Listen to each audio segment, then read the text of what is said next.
آج کے اس ماحول کے اندر لوگوں کے اندر مایوسی بڑھنے کی کیفیت جو ہے وہ بہت زیادہ ہے. تو مایوسی کی وجہ کیا ہے؟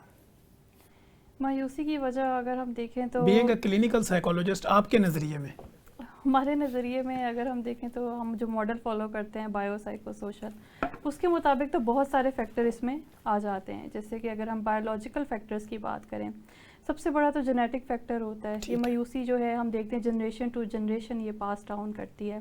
اگر آپ کے گھر میں بڑے جو ہیں وہ اس طرح سے مایوس رہتے تھے یا جلدی پریشان ہو جاتے تھے، تو آپ دیکھتے ہیں ان کی جو اولاد ہوتی ہے وہ بھی جلدی پریشان ہوتی ہے، رسک زیادہ ہوتا ہے. پھر اس میں آپ کی خوراک کا بہت بڑا عمل دخل ہے کہ کیا آپ ہیلدی خوراک لیتے ہیں، کیا آپ کی وائٹامن جو ہے وہ ریکوائرمنٹ پوری ہے. اس طرح پھر اگر ہم مزید فیکٹرز دیکھیں سائیکولوجیکل اور سوشل اسپیسیفکلی، تو سائیکولوجیکل فیکٹرز میں ہم دیکھتے ہیں کہ انسان کا اپنا ایک ٹیمپرامنٹ کیسا ہے. ٹھیک ہے. کیا اس کی کوپنگ اچھی ہے، کیا وہ حالات سے آسانی سے کوپ کر لیتا ہے، کیا وہ پریشان ہو جاتا ہے، یہ چیزیں میٹر کرتی ہیں. پھر اس میں سوشل فیکٹر آ جاتا ہے، سپورٹ کیسی ہے آپ کی، کیا آپ کے ارد گرد اچھے لوگ ہیں، آپ کا خیال رکھنے والے، آپ کو اچھا مشورہ دینے والے، آپ کا حوصلہ بڑھانے والے. تو جب یہ چیزیں کم ہو جاتی ہیں، جیسے ہم آج کل دیکھتے ہیں ڈاکٹر صاحب کے ہمارے یہاں کمپٹیشن بہت زیادہ ہے اور کافی چیزیں مٹیریلسٹک ہو گئی ہیں، تو ٹھیک ہے. جتنا وہ ہم نے اپنا بڑھا لیا اسٹینڈرڈ، تو ہم مایوس زیادہ ہوتے جا رہے ہیں کیونکہ ہمیں لگتا ہے شاید ہم اس اسٹینڈرڈ پہ پورے نہیں آ سکتے. ٹھیک ہو گیا. اچھا، کرونک ڈیزیز کے ساتھ جیسے بلڈ پریشر ہے، شوگر ہے، موٹاپا ہے، اس کے ساتھ والی جو مایوسی ہوتی ہے اس کو کس طرح ایڈریس کیا جا سکتا ہے؟ اس کے ساتھ آپ دیکھیں، جیسے اب باڈی کی ہم بات کرتے ہیں، ہماری باڈی ایک مین ایسی اسٹرکچر ہے جو ہمارے سارے کاموں کے لیے ہمیں جو ہے تیار کرتی ہے. ٹھیک ہے. اگر ہم جسمانی طور پہ ہی ایسا محسوس کرتے ہیں، اب وہ چیز کیونکہ ہمارے کنٹرول میں نہیں ہوتی، انوالنٹری ہوتی ہے، تو ہم کیا کرتے ہیں، ہم پریشان ہو جاتے ہیں کہ اگر ہماری جسم نے ہمارا ساتھ نہ دیا تو ہم کیسے وہ سارے کام پورے کر پائیں گے جو ہم کرنا چاہتے ہیں. تو جب کوئی چیز آپ کے کنٹرول میں نہیں ہوتی تو وہ انسان کو زیادہ پریشان کرتی ہے کہ ایک چیز جسے آپ قابو کر لیتے ہیں اور جسے آپ نہیں کر سکتے، اس کی وجہ سے آپ کا جو ہے وہ پریشانی کا بڑھ جاتا ہے لیول کہ ٹھیک اچھا ہے. یہ ہاں میں دوائی کھا لی ہے، لیکن آپ دیکھتے ہیں ہمارے یہاں اسٹریس کتنا زیادہ ہے. اور اکثر اوقات ایسا ہوتا ہے کہ لوگوں کے ذہن میں وہ باتیں چل رہی ہوتی ہیں جو اسٹریس ان کو دے رہی ہوتی ہیں، لیکن وہ اس کو اس طرح سے پہچان نہیں رہے ہوتے یا ایکسیپٹ ٹھیک ہے. نہیں کر رہے ہوتے. تو اس لیے پھر وہ زیادہ پریشان مایوس ہو جاتے ہیں کہ یہ شاید چیز میرے قابو میں آنے والی نہیں ہے، مجھے کبھی بھی کچھ بھی ہو سکتا ہے. ٹھیک ہوگا. اچھا، اسی سے ریلیونٹ ایک سوال میرے مائنڈ میں چل رہا ہے کہ اسٹریس کی کوئی ایج ہوتی ہے؟ کس ایج میں اسٹریس شروع ہوتا ہے یا اس کی کوئی ایج لیمٹ نہیں ہے؟ دیکھا جائے تو اگر ہم بات کریں کوگنیٹو پوائنٹ آف ویو سے، تو جیسے ہی ہمارا ذہن جو ہے وہ کام کرنا شروع کرتا ہے تو اسٹریس آپ سمجھیں کہ وہ آ سکتا ہے. ٹھیک ہے. بچوں میں ہم دیکھتے ہیں آج کل اسٹریس کا لیول کافی زیادہ ہوتا ہے کیونکہ وہ ہر چیز کو کویسچن تو کرتے ہی ہیں، لیکن وہ اس کے ساتھ ساتھ اور چیزوں کی طرف بھی دیکھتے ہیں کہ ان کا بھی دھیان یہ ہوتا ہے. اچھا فار ایگزامپل آپ چھوٹے سے بچے کو دیکھیں کہ اس کا سبلنگ رائیولری بہت زیادہ ہوتی ہے ٹھیک ہے. کہ ماں مجھ سے زیادہ پیار نہیں کرتی، وہ دوسرے بچے سے زیادہ کرتی ہے. تو وہ اسٹریس تو اس کے ساتھ تب سے ہی چلنا شروع ہو جاتا ہے جب سے اس کا ذہن کام کرنا شروع ہوتا ہے. ٹھیک ہے. کیونکہ اکثر وہ کلینکل ٹرائل میں ہم کہتے ہیں کہ بچہ تھوڑا آپ کا ڈپریس ہے، وہ کہتے ہیں جی اس کو بالکل کہاں سے ڈپریشن آ گیا، جی یہ تو جی ابھی چھوٹا سا ہے. ہوں تو ڈپریشن کی کوئی ایج نہیں ہے. آپ کوئی سمجھتی ایج ہیں کہ جب نہیں سے بچے کی موومنٹ شروع ہوگی، وہ سوچنا شروع ہو گیا، بالکل بولنا شروع ہو گیا، چیزوں کو پہچاننا شروع ہو گیا، تو ڈپریشن میں جی جا جی. سکتا اور ہے. ہم دیکھتے ہیں کہ وقت کے ساتھ ساتھ اس میں بہت تبدیلی آئی ہے. کچھ سال پہلے اگر ہم دیکھیں تو بچوں میں یہ ڈپریشن یہ چیزیں نہیں ہوتی تھیں، ٹھیک وہ ہے. بہت خوش ہوتے تھے، بے فکر ہوتے تھے، لیکن اب یہ چیز کافی زیادہ بڑھتی جا اور رہی ہے. جوائنٹ فیملی سسٹم میں ڈپریشن زیادہ ہونے کی وجہ کیا ہوتی ہے؟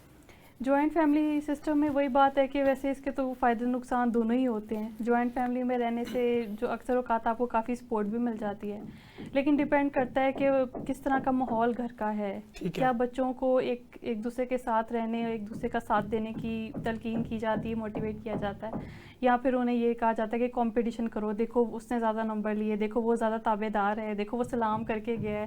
تو پھر یہ چیزیں بچوں کو ڈپریس کرتی ہیں. ٹھیک ہے.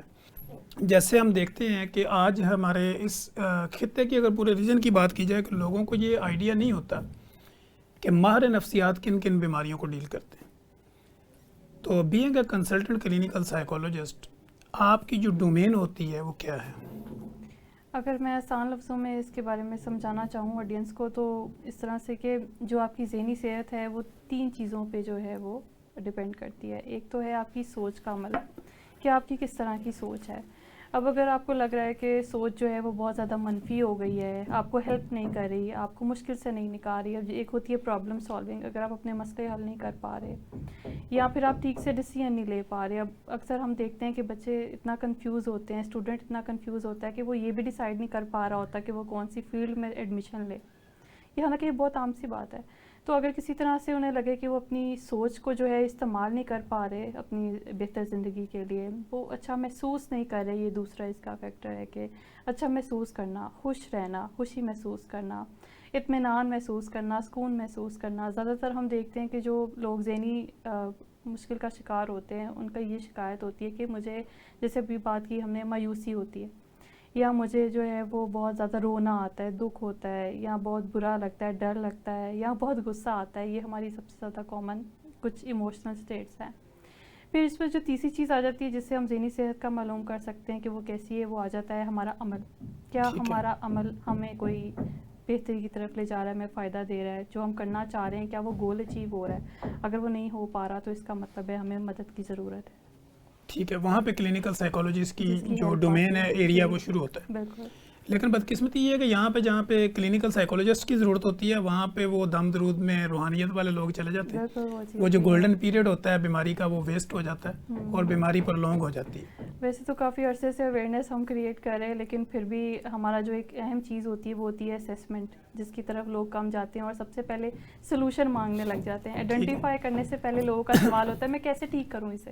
ٹھیک ہے، وہ پہلے اس طرف تشخیص کی طرف نہیں جا رہے ہوتے کہ اچھا یہ مسئلہ ہے کیا مجھے.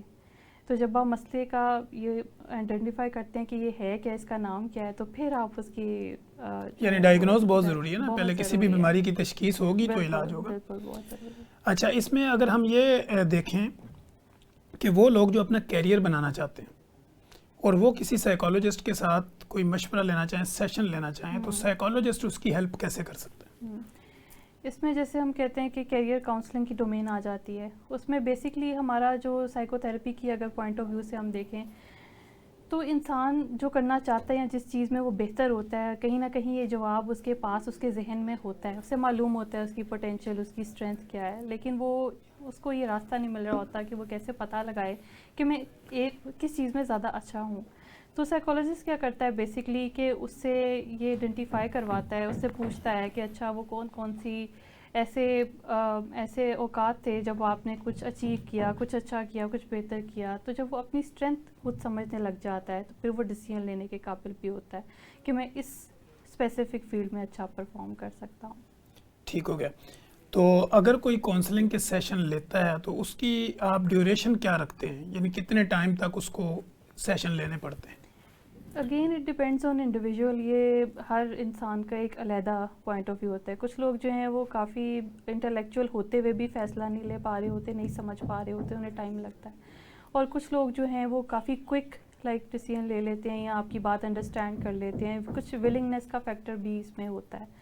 تو جو خود ولنگ ہو کے آتا ہے، موٹیویٹ ہو کے، مجھے لگتا ہے کہ وہ تو 3 to 5 سیشنز میں اس کا پرابلم سالو ہو جاتا ہے.